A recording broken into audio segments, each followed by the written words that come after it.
friends. Welcome back to Muscle Maven Radio. I'm your friendly neighborhood podcast host, Ashleigh Van Houten. Thank you for being here.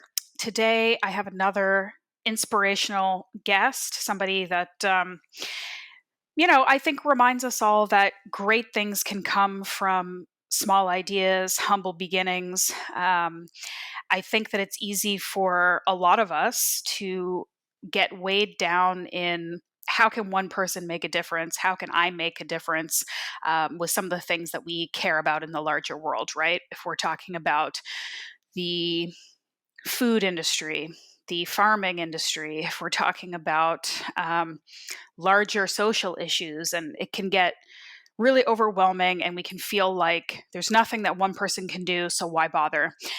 And my guest today, Steve Liberati, is an example of somebody who saw an opportunity to make people's lives better, and he took it, and it started small and it grew and it's turned into something that is really impressive. And like I said, really inspiring. And it's inspiring for me as I continue to grow my business and the work I'm doing and trying to figure out ways that I can help people beyond what I'm currently doing, even if it's, again, a really small, humble way to do it. Because that's how it starts, right? And that's something we talk about in the podcast, is that nobody gets to the top of a mountain in a single leap. We have to take a lot of steps, and things may feel like they're not moving for a while until they do. And then one small step begets another and another, and then we're doing some pretty awesome things. So Steve is the founder of Steve's. It's a healthy snack food company, and also the founder of a nonprofit organization called Steve's Club in Camden, New Jersey. Steve's got a great Jersey accent, so you're going to enjoy that. But it's a small family-owned business. He started it in 2007 when he saw this opportunity to make a really positive impact in his local community. So the nonprofit provides fitness, nutritional guidance, and personal development to at-risk youth in the area. And so the company was sort of created after the nonprofit, where he started experimenting with some of these like no sugar jerkies and granolas and some healthy paleo keto snacks. And people were like, hey, why don't you sell this? He did. And then the proceeds started going back to his club, and it's kind of just grown from there. So I'll let him tell you kind of more of the story, but we really talk about some of the business side of things, how it's grown. He used to be called Steve's Paleo, and now he's just Steve's. So we talk about a little bit of branding and business stuff and how to keep a company going when you're really kind of founded on the principles of nonprofit philanthropy. So we talk about that stuff, but we also talk about the importance of teaching and encouraging young people, kids and teenagers, to think about, care about healthy living and eating. As I'm sure everyone listening knows, this stuff gets harder and harder to change and adjust. The longer we're used to one way of being, the harder it is to kind of change those behaviors. So teaching kids to empower themselves and learn and love movement and healthy eating from a young age is pretty important. So it's pretty awesome. So, and you know that I feel strongly about companies like this. Another company that I have supported for a long time, and they support me, is Bub's Naturals, another company that makes great products, collagen and MCT, and they are a veteran supporting business, and 10% of their proceeds go to nonprofits. And that kind of stuff matters because we can make changes with our dollars and with our purchasing power. So where we decide to spend our money does make a difference over time. And in small ways, if we all do it, that can really kind of turn a tide. At the end of the day, if you're going to be buying nut butter, beef jerky, collagen, what have you, from someone, why not buy it from a family-owned business that is transparent, that cares, and that gives back, right? It's kind of a no-brainer. So anyway, I hope this episode makes you feel great, is inspiring, gives you some food for thought. As always, if you have any feedback, suggestions, want to connect with any of my guests, have podcast guest suggestions for me, anything, I am an open book. I would love for you to reach out to me. You can do that on my website, ashleighvanhouten.com, or Instagram at the Muscle Maven. And without further ado, here's my chat with Steve Liberati.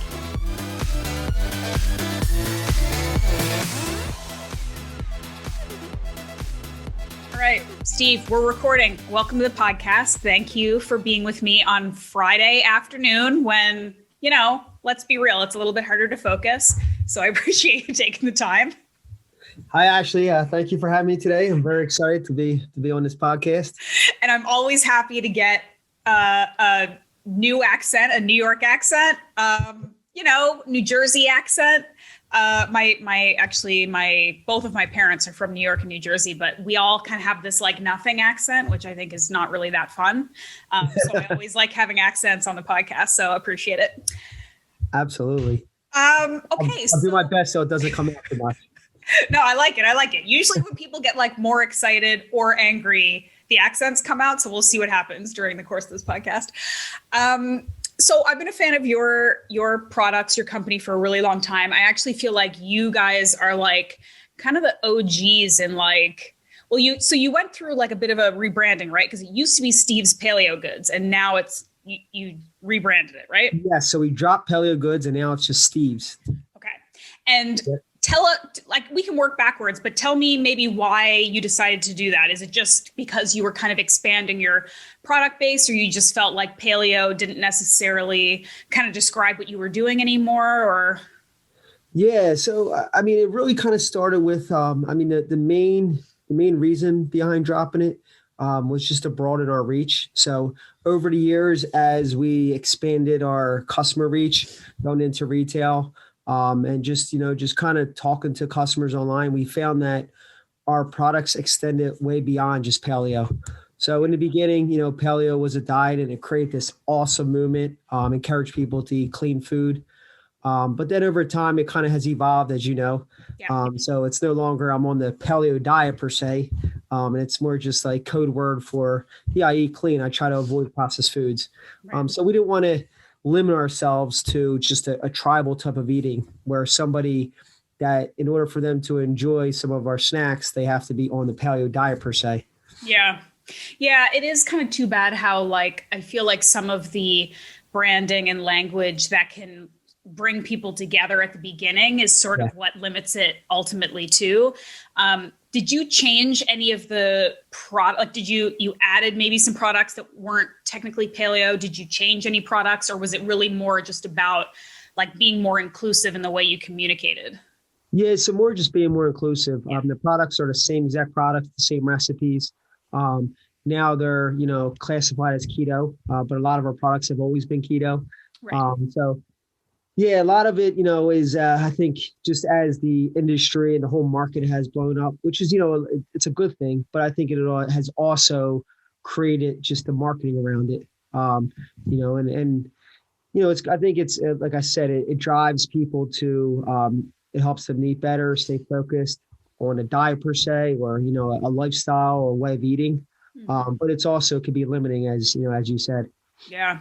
Yeah. I've struggled with it a little bit too, because, one of the ways I found out about you guys is through working with Paleo Magazine, which they're going kind of through their own, I guess, growth or rebranding right now. I'm not really like privy to what's going on over there right now, but I originally had hosted their podcast, Paleo Magazine Radio, and it was a great podcast. I got a ton of awesome guests. They weren't always necessarily paleo. It was more just like health focused, but I did always feel sort of a little bit restricted by that, because if I had somebody on who was talking about something different or like wasn't talking about diet at all, people would be like, okay, but like, is that paleo? And that's sort of the whole reason that I rebranded. And this podcast is now just my own, and I can have whoever I want on, because I think it is able to broaden it more. But it also then you fall into the trap of, especially the way marketing and promotion and stuff goes now, where it's like you almost always have to have an angle or like a shtick or something, or else people don't know how to find you, which is unfortunate, because it's one of the things I talk about a little bit with just overall health and like coaching and approach to improving health, is like, if we just talk about the basic principles of like eat real food, move your body, go out in the sun, get some sleep, like everyone's like, boo, that's not sexy. You know what I mean? Like, I don't want to hear that. I want you to tell me about keto, or I want you to tell me about, like, fast my way to health in 3 weeks. So I do find I struggle with that. Like, did you guys, when you did this sort of rebranding, was it smooth? Did it immediately kind of help things? Was it kind of rocky? Like, what was that process like? Yeah, no, you bring up some good questions. Just the overall, I guess the branding, you're right. Like sometimes if if you're for everybody, then you become for nobody.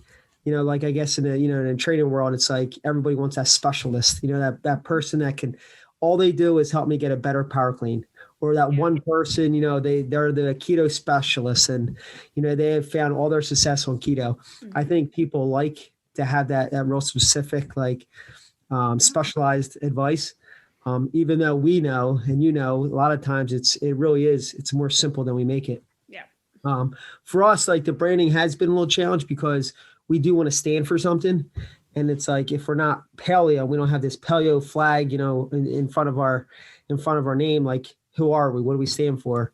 And I mean, I think at the end of the day, what we like to perceive and portray ourselves as is, obviously clean food, really, really just trying to push people to eat more real food. I mean, the snack industry has blown up. There's a million snacks. Everyone does a little something better. This one has no sugar. This one has artificial sweeteners. Our thing has always just been eat real food.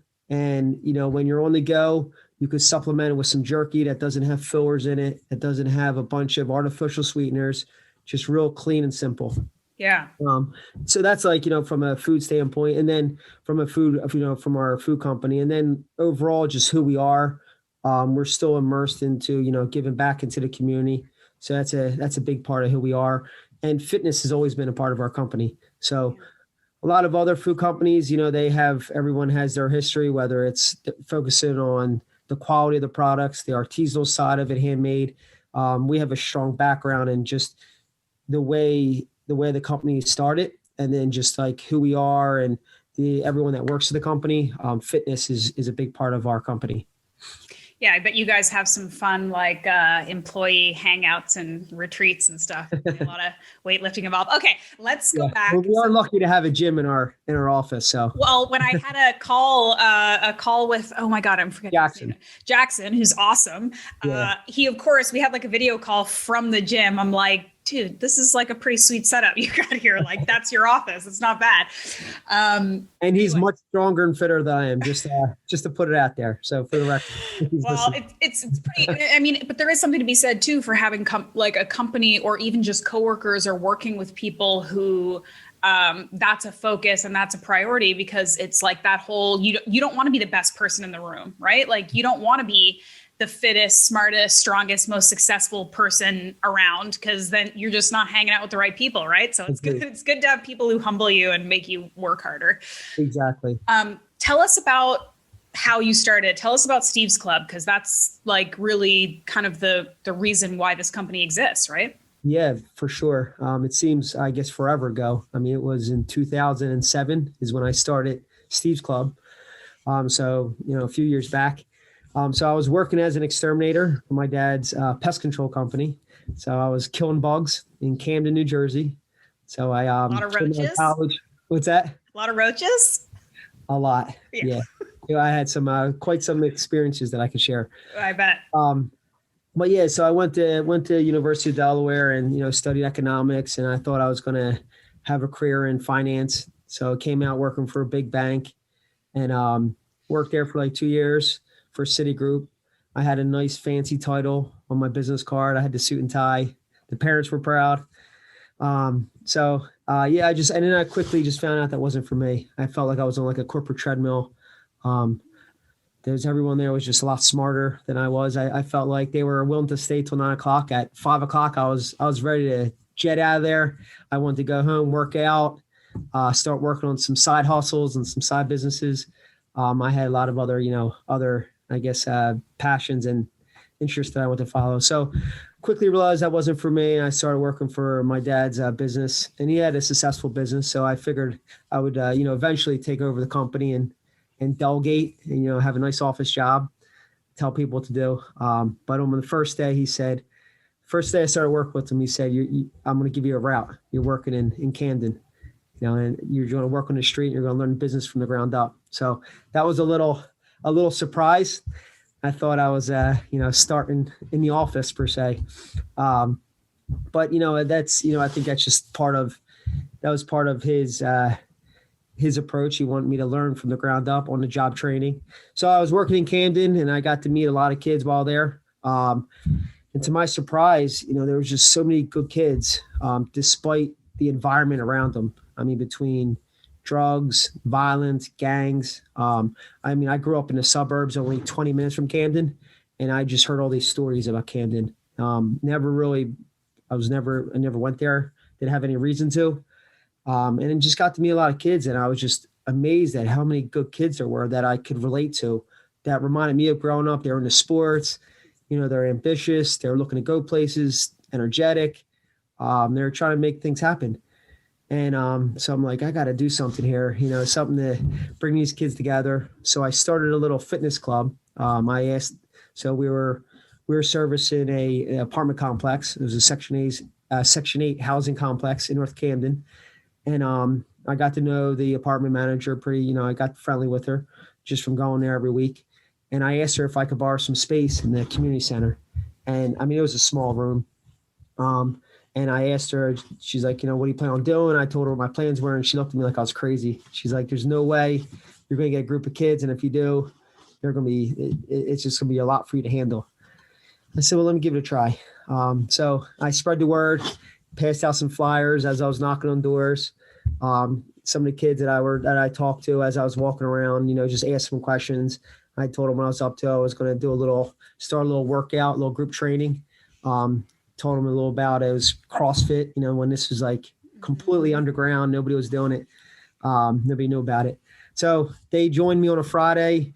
I set up some music. I had a whiteboard, brought some equipment, real basic, just maybe some kettlebells I had at my house, some dumbbells. Told them what we were doing, explained to them like a little about the program. And it was 3, 2, 1, go. And it was, the room just kind of, the whole energy, the whole vibe. I spent some time, showing them the movements. We didn't just I wasn't doing anything too crazy. And that was it was maybe 6 kids that first started. And then the following week, I said, we'll start with 2 days a week. The following week turned into 8 kids. And then the next week they invited some friends. And before we know it, the whole room was packed. And then we had kids waiting outside, a few months, not much later. And I told them I can't accommodate all the kids. There was just too many. So I made 2 classes and we did that for some time. And then it became challenging with the equipment. We had to put everything in a closet, and I was putting stuff in my truck, bringing it back and forth. So then we eventually outgrew the space, and then we went around the city, and I was able to find somebody that let us use some space. And then we did that, and that's how the club, that's how it started, Steve's Club. And that's kind of how the club started growing. And it's still going. It started in 2007. Yes. So it's still going. So when did you decide to this is getting real and legit enough that we need to do some other things to support this? So let's start a company where we're going to sell some healthy products, and that's going to help support this other thing. How did that come together? Yeah. So a lot happened in between then. So it was that so then we rented some space, and then I was like, you know what, this is something I really love to do. I really enjoy doing this. When I was working during the day, exterminating, that's all I was thinking about. I was thinking about programming, thinking about how I can make the class better, how I can help these kids improve. Went home, I was just soaking up as much information about fitness as I could, getting certified, on message boards, asking questions, just really immersed into the whole entire, I got the fitness bug, and I want to share it with others. And I found I felt like it was the right audience. The kids were definitely they were engaged. They want to learn. So it was super exciting. So I said, you know what, maybe I could make this like a career, and just run a nonprofit's really, really challenging, and it's still small.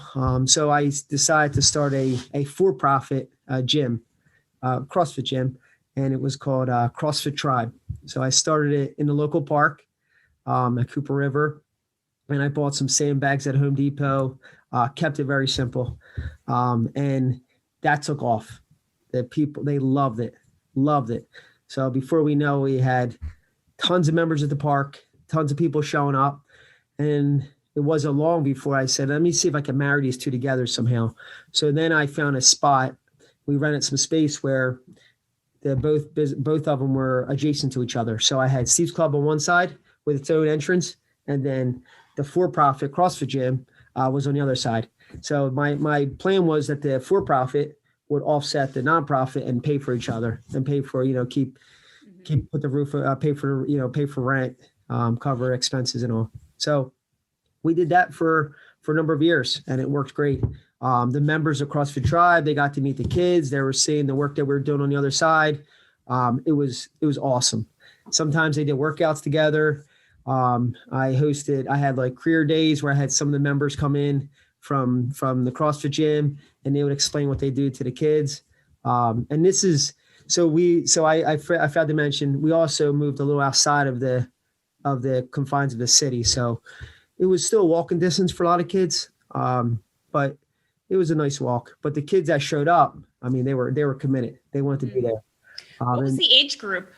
So it was teenagers. At first it was like more younger kids, then it started getting a little older. But it was like 12 was the youngest, to like 15, 16. So yeah, and then, word just spread, and more kids would show up. I would get like a nice group of kids, and then they would go through the program. I'd probably spend a good 8 months with them.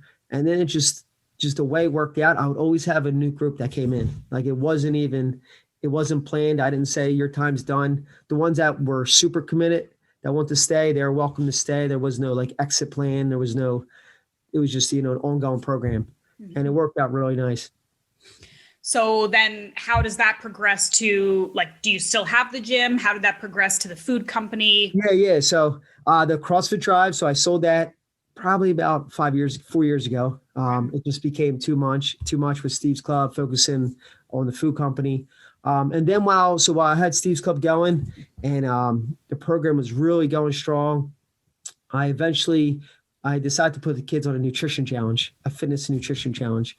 So the challenge was, and this is a long time ago, so I have to really go to the archives here, but it was basically like, whoever lost the most amount of weight, while also keeping up their strength, I would take them to any place they wanted in our local area for lunch. They could buy whatever they want. So that was like the prize. And of course, bragging rights, more so than anything. Yeah. So I started off with like 11 kids, and then within like 2 weeks, it whittled down to like 6. Kids were like, it's just too hard. I'll continue to, I'll continue to come to the gym, but this challenge, and I don't want to stay on a diet. So we had like 6 kids. They were really disciplined with, everything I told them to do. Tell them to try to eat as clean as they can. And that could be challenging for kids, especially, low income areas. They're not buying their food. So they did the best they could. But so the biggest thing, they came back to me like, Steve, during the day, I'm bringing food, I'm going to school, and the cafeteria food is just terrible. Yeah. It's not really, I'm doing the best I can here, but I mean, they're serving us French fries and hot dogs and everything else. So I said, let me see how I can help here. And so I love to make beef jerky on the weekends. My wife and I would make it just in our kitchen, more so me. My wife would just put up with it as I had, meat all over the countertop. It was pretty crazy. So I do give her credit for supporting my crazy ideas. But so I said, let me make them some beef jerky, and I'll put it in a maybe some like dried fruits and some nuts, and it'll be a nice balanced meal. Kind of like, I was doing some zone at the time. But I kind of balanced it out. I figured I'd keep them full throughout the day. So I put it in a Ziploc bag. brought it in, gave it to them. They loved it. And then eventually I got one of those one of those machines, the vacuum seal machines. Yeah. So I stepped it up a little. And then one day we put it in a basket on the counter at the gym, and the adults came in and they tried them. They're like, man, these are really good. I love them. And then they're like, you should sell these. So I was like, all right. So on the weekends, I would make all these kits, and every time I put them in a basket, they would quickly go. The members were buying them like crazy. And then one of the members was like, you should put these online. These are really good, and I think people would really like them. So one day we put them online, and it went crazy. Like, there's a few athletes that picked up on it in the CrossFit community. They made a YouTube video, and it just went viral. We had like a very basic website. I mean, it was as bobo as it gets.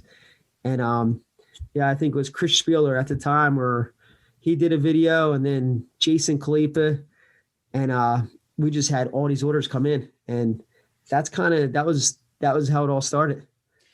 What recommendations, and I know obviously we're all learning, and nutrition advice is kind of changing even from back then, although some of the principles are still the same, of course, of like real food, but what are some recommendations that you have or that you've picked up over the years to advise people who don't have a ton of money to try to eat healthy? Because I think there really is a problem in the health and nutrition community around. It's like so black and white. It's either like you need to make enough money that you can only eat grass-fed meat and organic vegetables all the time, or else you're terrible.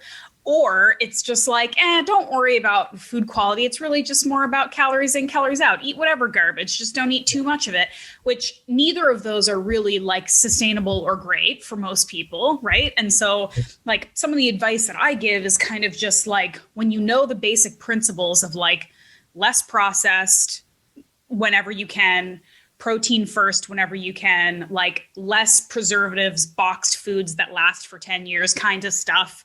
Yeah. But like making the best decision you can with what you have. So like I still say, very conventional ground beef is still better than eating Pop-Tarts and Cheetos, right? Like people may not like the idea of like factory farming, and it's not great, but if that's what you have access to, it's better than giving up entirely and eating chips all day, right? Excuse me for a brief moment, friends and listeners.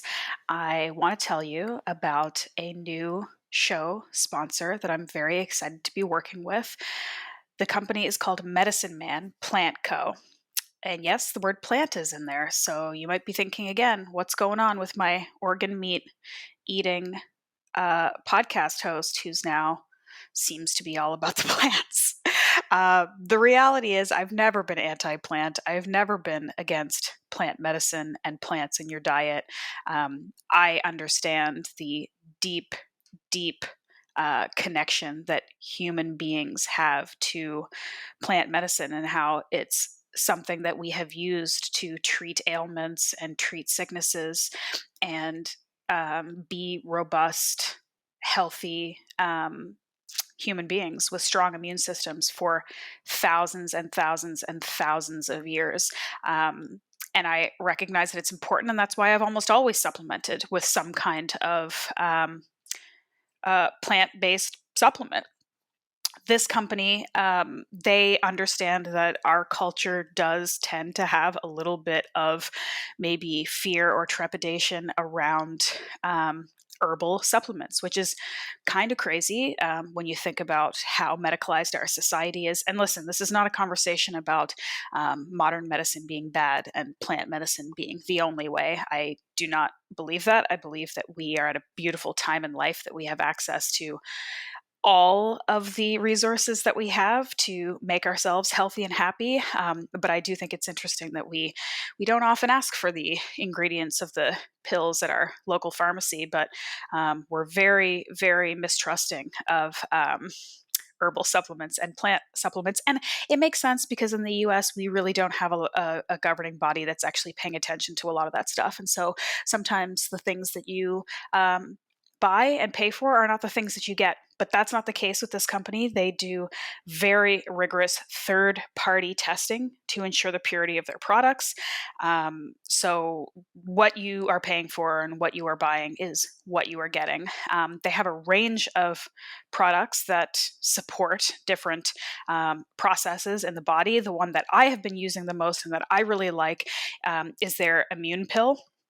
I was using it throughout the winter when, your natural immunity is going down because you're not, well, at least up in Canada, you're not really out in the sun. You're not doing the healthy things that you're normally doing. So their supplement has vitamin C, it has elderberry, it has cordyceps, it has echinacea, all very well tested products that together can help you stay healthy as long as you're doing all the other good things, right? So learn more about this company at medicinemanplantco.com. You can use my discount code, Muscle Maven, of course, for 20% off. Go check out their products, go have a read, learn about them. If you have any questions, send me a message. We can chat about it. I'll be putting out more information over the coming weeks as we continue to partner together and try to teach people about some of these ingredients. But I wanted to pass that along to you because I like the company, I like their products, I've been using them and liking them, and so I thought you should know about them as well. So once again, it's medicinemanplantco.com. Discount code is Muscle Maven for 20% off. Go get you some. Now back to the show. So, what kind of advice do you have for people who are like, yeah, I'm trying the best I can, but I don't have access to great food and I don't necessarily have the funds? Yeah, no, it's a great question. We were actually talking a little about this the other day in the office, and you see memes today. They're like, "Oh, healthy food is cheap," and it's not expensive to live healthy, and it is expensive. Like if you go food shopping at Whole Foods each week, it's not cheap. It's not affordable to everyone.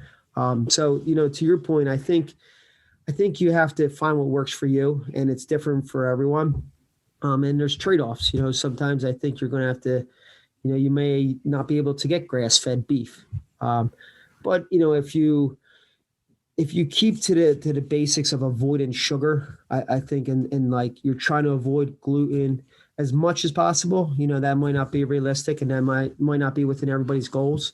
But I mean, I would say the biggest thing for somebody that, is maybe on a budget per se, is avoiding processed foods and sugars as much as possible. Yeah. Now, if you're eating just conventional meat, I think that's fine. If you're eating fruit that's not organic, that's you're well ahead of the curve here. Like you're doing yourself a huge service. Yep. So yeah, like I just think sometimes it's just not, it's not realistic or sustainable for a lot of people to, we a lot of my money, and that's kind of like my priority to me is eating healthy and providing our, my family with healthy food. And we sacrifice other things for it, but that's a huge mindset change for a lot of people. Yeah. Especially just one last point, especially like in the low income areas when processed foods is so readily available. Yeah. I mean, you can go to the local bodega and for $5 you can get completely filled up. Yeah. You have tasty cake, you have a bag of Doritos, you have a soda, you have all this food. I mean, if you decide to get something healthy instead, $5 isn't going to go that far. Yeah. Yeah. And also, I mean, there's preparation involved usually, there's time involved. And this is something, I've talked about on the podcast before, that we as a culture across all kind of socioeconomic backgrounds, we are used to, even people who have tons of money to spend on food, we're used to getting food and having it be like easy and convenient and quick. And, and so that the concept that you would have to take a higher percentage of your income to spend on better quality food and then spend more hours in the kitchen making it and preparing it. Like a lot of people don't like that idea. They're like, I'd much rather just get this immediately and eat it and it tastes good. So I get it. And it's like, that's why I think, again, and like similar to what you're saying, it's not trying to be perfect. It's trying to make the best decisions you can. And also, thinking about where you need to prioritize, because some people don't have a lot of wiggle room. Some of us are lucky enough that we can spend a bunch of money on food, right? But whatever kind of budget or wiggle room you have, there are still usually choices, and you can try to make the better ones when you can. Yes. So yeah. It's funny. I just recently got on the homemade jerky bandwagon myself, because I wrote a cookbook. I'm writing a second one, and I wanted to try making some jerky, and I bought a dehydrator, and it's really fun. Like, I feel like most homemade jerky, if you kind of like play around a little bit and know what you're doing, it can be like better than store-bought. But you guys kind of do it differently, because I know some of the ones that I've tried, and you make a bunch of different products, but some of them are like, and you've got like mixes with like nuts and fruit and stuff like that, but they tend to be more like saucy as opposed to dry. How do you do that? You don't tell me your secrets, but like, how do you do it? And why do you like that kind better? Because it's different, right? Like it's less, because sometimes jerky too can be just like very like too dry, but also like you're chewing it forever. Yours is kind of like a nice balance, but it definitely tends to be more like saucy. Like you said, you've got it kind of like in those like, what's it called? The vacuum packed, and it's like kind of like a little treat. But why do you do it differently like that? So great question. So I guess like on making jerky at home, I definitely, recommend that people try it. You can make really good jerky at home. Of course, as we were talking about, is just the prep involved. And I think that's what prevents a lot of people from really living a healthy lifestyle. Like, everybody wants to jump on this quick diet and grab this, this quick bar, but it takes a lot of time and prep, and probably more than anyone, right? Like, there's times where I'm late to places and I can't tell them I was making food. I was making a pound of ground meat, but just to leave the house on some days is really hard. Like if I'm, before I leave the house, I make sure that I have a good meal that I already ate most of the time, if I'm not fasting. And then at lunchtime, I make sure that I bring my food. I'm not relying on, maybe I'll just get something else, on the go today. So the prep part is huge. For our jerky, to answer your question, let me see if I can still sidestep this. No, I'm just kidding. Without telling us all the secrets, you don't have to tell us the secret ingredients, but it is different. Like, it's not, you don't see a lot of jerky, like ready-made jerky that's like yours. Yeah, no, a lot of jerky is definitely dried out. Jerky definitely is a skill. Anybody can make it at their house, and I'm not claiming we have some special skill and some crazy recipe, but there are some there's some skill involved in how you make the jerky. Not so much like what you use to cure or the seasoning, but in just like in the cook times, and I guess it's hard to say it without saying it. Our jerky definitely is different, but from day one, that was one of the things that set me out to try to make jerky, is like to make jerky where it's more like a steak experience. Not so much where it's like dry and you don't want to finish the bag. We're proud of the jerky we make. It's not easy. It does require a lot of labor. We tried over the years to automate some of the process, but anything that we automated, it just didn't turn out right. Like that whole small batch thing, you hear about it, and like with IPAs, and you hear some jerky companies throwing around, and it's like it's a good buzzword. It truly does make a difference. Mm-hmm. When you make jerky in like big batches and you get some sophisticated machinery, you can definitely do it more efficiently, but it's not as good. Yeah. But that's why a lot of stuff like you'll find in the stores. This is no knock on most of the store-bought jerky, but they're making it for the masses. So it has to be, done on machines. And it's just, it's a different type of product. Yeah. So we're not in stores, and we purposely, I designed a company to just make product that's freshly made and send it directly to the customer. So you are just completely direct to consumer online. Just for jerky only. Yes. So we have, Yeah, 'cause I've seen your stuff in store. I've seen like the nut butter and the granola all over the place. Yeah. So our grainless granola is in stores. We now have gut shots. We have a whole line of krauts, sauerkrauts, good for your gut. But yeah, so the jerky is made just strictly so we can make it. It's not sitting on shelves. It's not sitting in warehouses. It's not sitting on trucks being delivered. It goes, we make it and we ship it right to the customer. Mm-hmm. Is all of it manufactured like locally, like in Jersey, or is it? Yeah, so we make it all in house. So we have the offices, my office, Jackson's office, who Jackson does sales for us. We have a small team, and then behind us is where we have our team that makes the product, that makes the jerky. That's very cool. Yeah. And where can people find it in stores around the States now? The jerky. All of the gut shots, the nut butter, all that stuff. Yeah, so like the gut shots are in Sprouts, they're in Wegmans. The grainless granola is in Whole Foods, so it's in a lot of different retailers throughout the country. So it's a lot of different retail stores. We also work with a lot of small mom and pop independent stores. We work with CrossFit gyms, just health food stores. I mean, you name it. So. The cinnamon nut butter is ridiculous. It's my favorite. Jackson sent me like a bunch of products. Again, I've like eaten your stuff for like years, but just recently he sent me like a little like care package, and that cinnamon nut butter is ridiculous. Well, I'm glad to hear you like it, Ashleigh. Yeah. So at risk of sounding like a shameless plug here, just listening to some of your other podcasts, I know you're talking about, just the explosion of like other products over the years. And, that's one thing I can, proudly say is that we stayed true to like our roots of, keeping it clean. They're just, there's so many products out there, and there's some really good ones that I could definitely like recommend that I buy myself.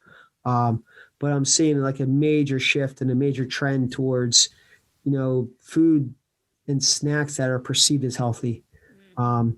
They have all the branding and, they have all the buzzwords, but they're really not good for you. And I think it's like, it's doing the world a disservice. Like it's dishonest in a way, because people are like crushing so many snacks, and it's like, it's a lack of regulation too, because none of these words mean anything and they don't have to back it up with anything. So that's the problem, because I could literally just like make whatever garbage thing and package it up and say it's all natural, and that means nothing, and I don't have to explain myself.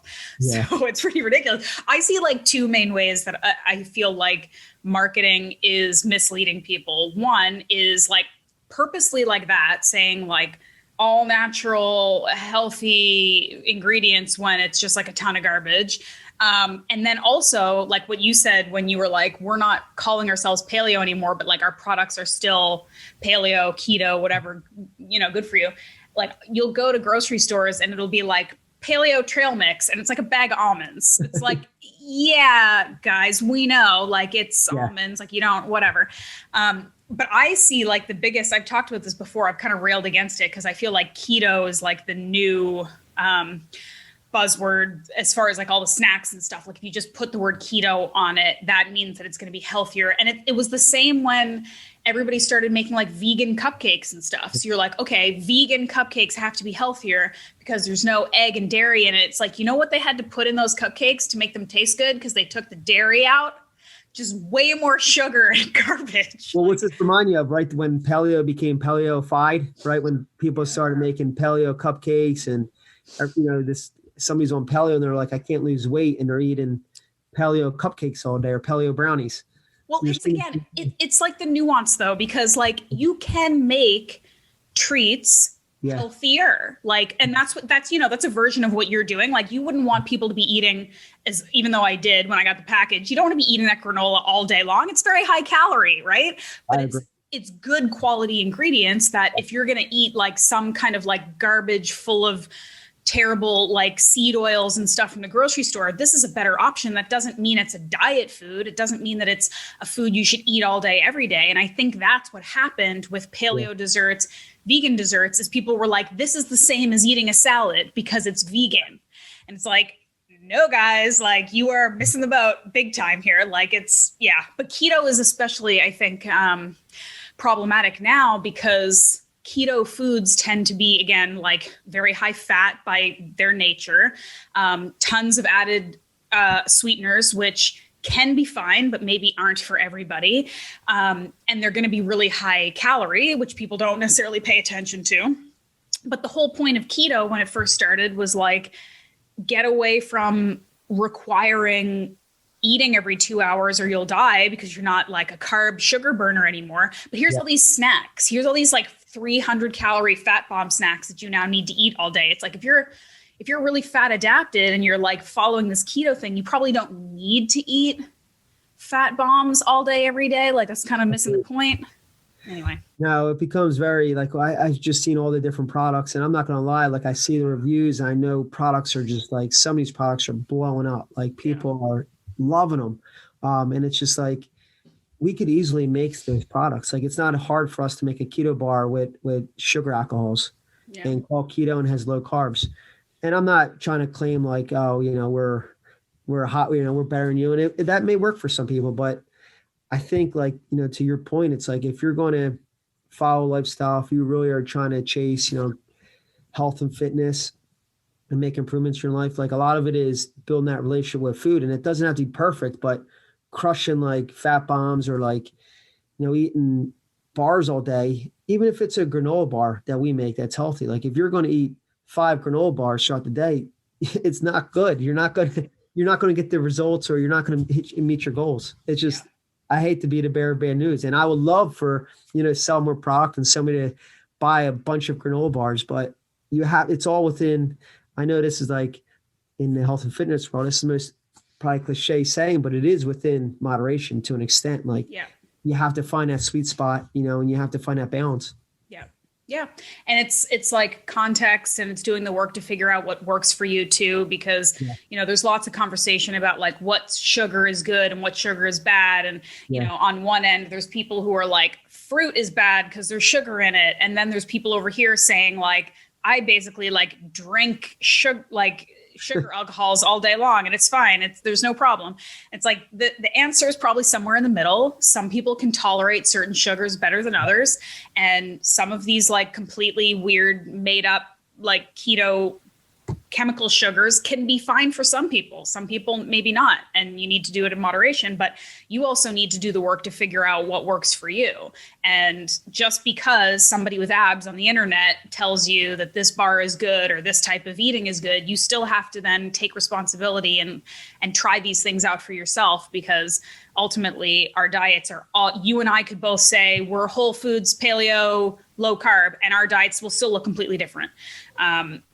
Well, you said it best. So, it's basically what works for you. And I think that was like the big turning point, as like over the years, was just like, you can't recommend just one, it's not one diet. You can't say go paleo and that's the answer. And that's why you need fitness coaches, and you need, some people need to work with, nutritionists, not only for the accountability, but everybody is different. Mm-hmm. If somebody just goes on paleo, that's not to say they're just going to lose weight. Like there's a lot more to it. They might have a lot of different allergies, prior issues.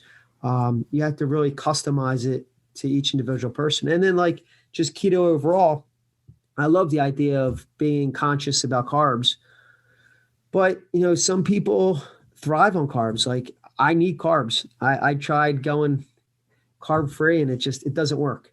Like I'm too active. But I'm conscious of the type of carbs I eat. I'm careful of like how much I eat and when I eat it. So I think, it just goes back to, you have to find what works for you. And there's no like, it's not black or white. Keto is good or bad. Paleo is good or bad. It depends on the version that you find that works for you. Yep.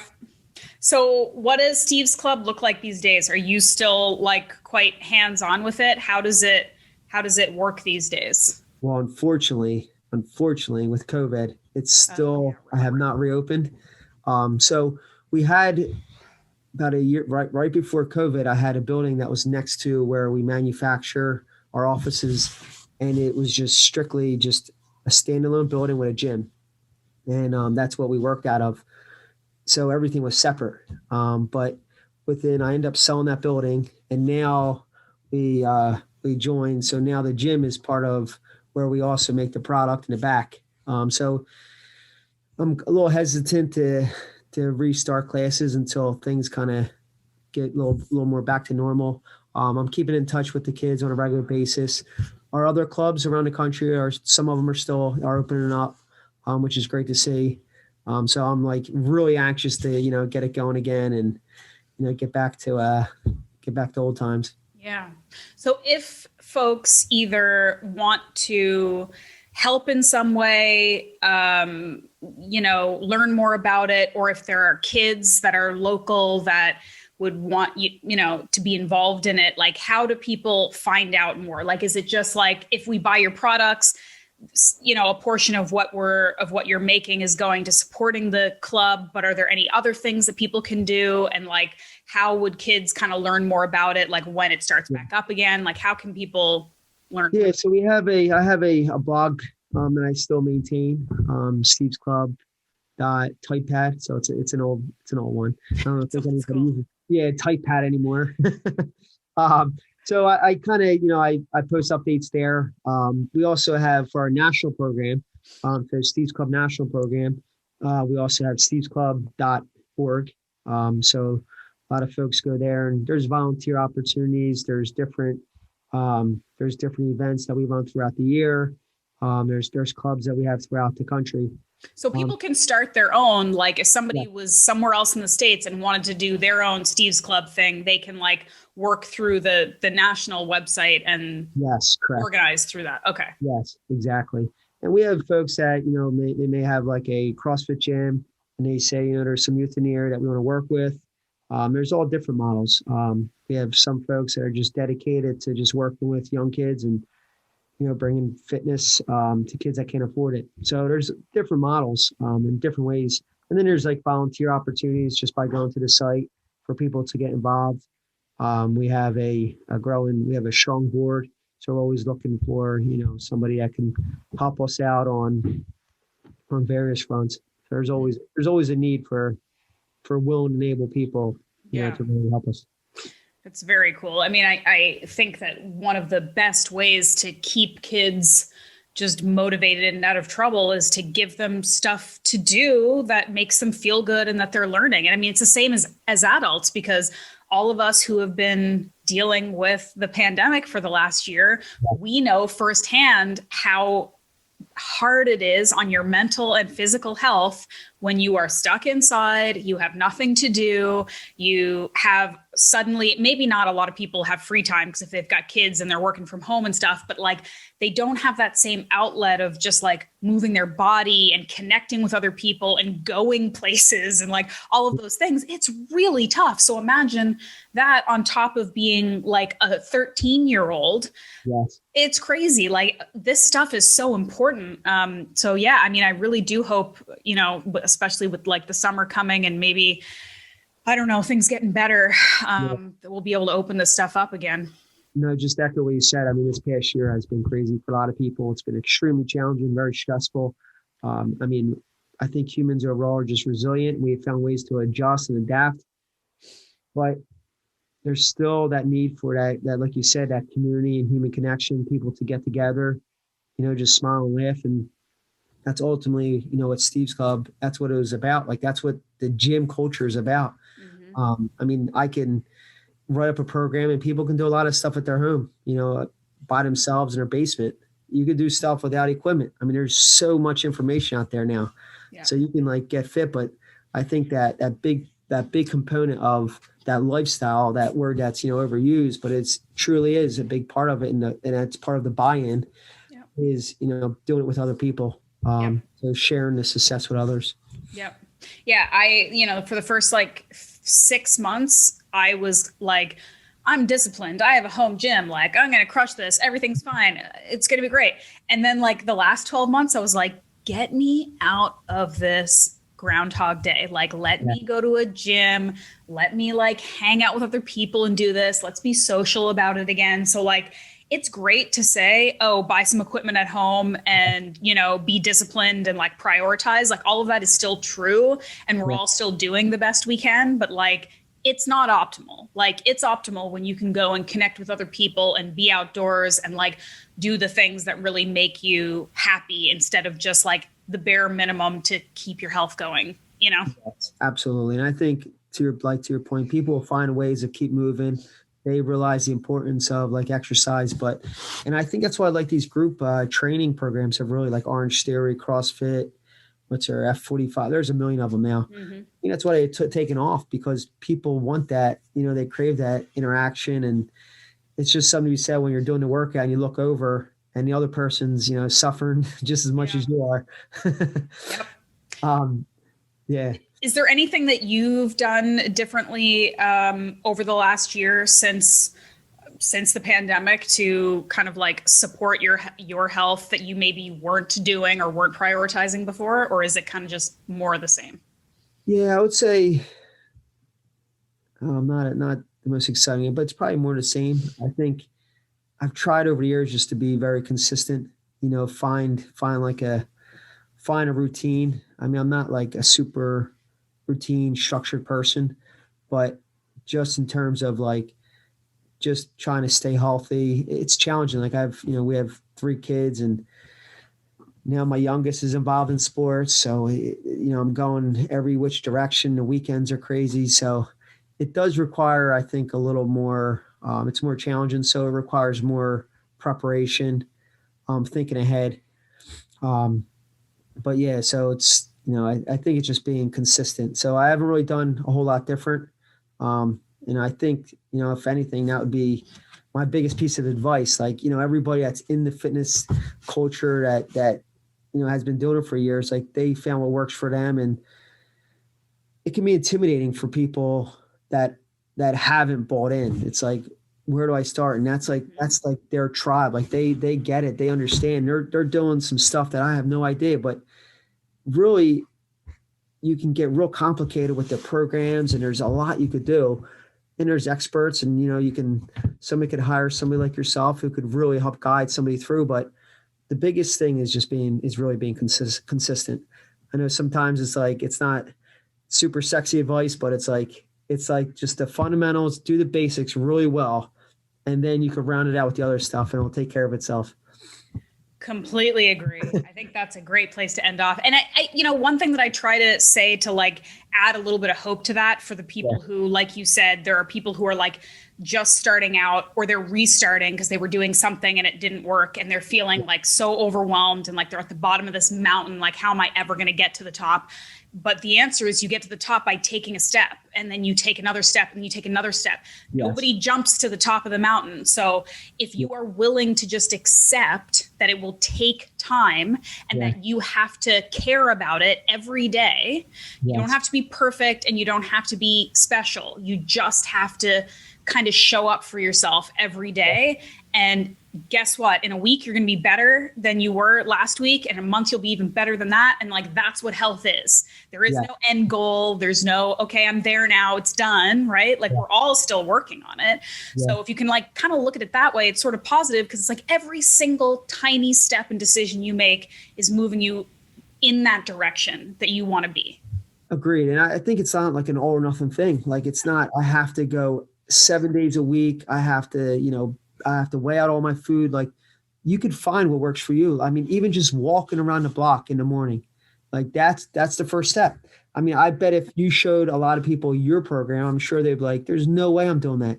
Like, the amount of dedication, I'm sure that, and commitment, and, the program that you follow, like, I know that you put a lot of time into it, and it's not realistic for most people, but that doesn't mean that people can't find a middle ground, even if it's as simple as just walking. Like, you don't even need a membership. Like, I don't know how you can make an excuse and say you can't find time to just walk around the block.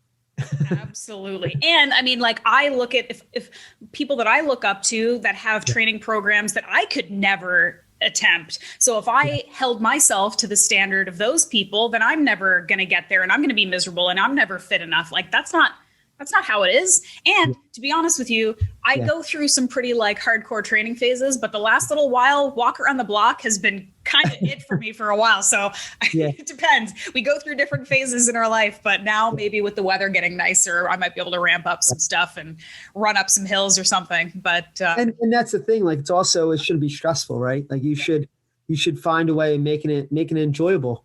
Like, it doesn't have to be a chore. It doesn't have to be, oh, I have to work out. And if you're feeling that way, you can, like, there's no rule to say that you can't change your program. You can't, not do what you had planned for that day. Try something different. Like, it's all about, like, I know there's a program that everyone wants to follow, but if you're just not feeling those squats, maybe one day, try to work through it, obviously, but you're allowed to try something different. Absolutely. Life is too short to hate what you're doing every day. Exactly. Agreed. Steve, thank you so much for taking the time. This was awesome. I love what you guys are doing. I appreciate it. There's really not a lot of companies out there. I mean, part of what I did for a living was review companies and research and interview people who were doing stuff in the health space. And there really aren't a lot of companies that are dedicated to really helping people the way you guys are. So I'm glad that you're still doing it. And hopefully when things sort themselves out, maybe I can come to Jersey and get a workout in and steal some more granola. Yes, we roll out the red carpet for you. No, thank you for having me. I love the work that you do. I ordered your book, so I'm excited to. Yeah. Let me know. Make some beef heart jerky. I'm sure your wife will love it. Well, I saw some of the snacks that you made with duck fat. It definitely inspired me. I love the idea. Yeah, like duck fat's delicious. Yes, it's like incorporating some more healthy fats in your diet. It's awesome to do. So thank you. Let me know. Let me know what you think when you've tried some stuff. Oh, I will. All right, thanks, Steve. Thank you, Ashleigh.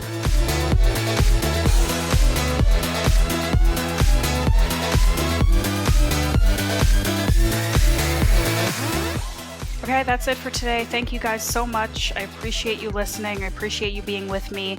I would really appreciate you leaving me a rating and review, making sure you subscribed, making sure you're downloading every episode. That stuff really helps me keep this free content going for you. Please feel free to share any episode that you think could help somebody else. That's another way to really pay it forward. Thank you to Steve for taking the time. Thank you to my show sponsors, Medicine Man Plant Co. I'm going to have these guys on the show at some point to talk about some specific plant medicine. We're going to dive deep on some specifics and maybe some things you already have in your house that are pretty epic medicinal plants you may not even know about. These guys, they make these formulated herbal supplements that support health and immune function. So similar to companies like Ancestral Supplements that desiccate animal products, animal organs as a supplement for you, I kind of go the other way and do that with plants instead because I'm already eating my liver. So their products are really kind of interestingly combined. They're third-party tested. They've got lots and lots and lots of background and research on how these products work together, how these ingredients work together. And it's always stuff that you can recognize and understand, like elderberry, vitamin C, echinacea, cordyceps, all of these things that humans have used for generations to support their health before they had the internet to tell them to do it, just the same way that people inherently knew what to eat on the animal and how to eat and all that stuff before we had the internet to tell us. These plant ingredients were being used. So it's pretty cool to see how they're coming together. And you can learn more about this company at medicinemanplantco.com. And you can use the discount code Muscle Maven for 20% off. If you have any questions about their products, you can reach out to them on Instagram or me at the Muscle Maven, and I'd be happy to connect you, answer your questions if I can, because I just want to spread the love and spread the health. So that's it. Thank you guys for being here. I appreciate you. And I hope you join me next week for another amazing guest.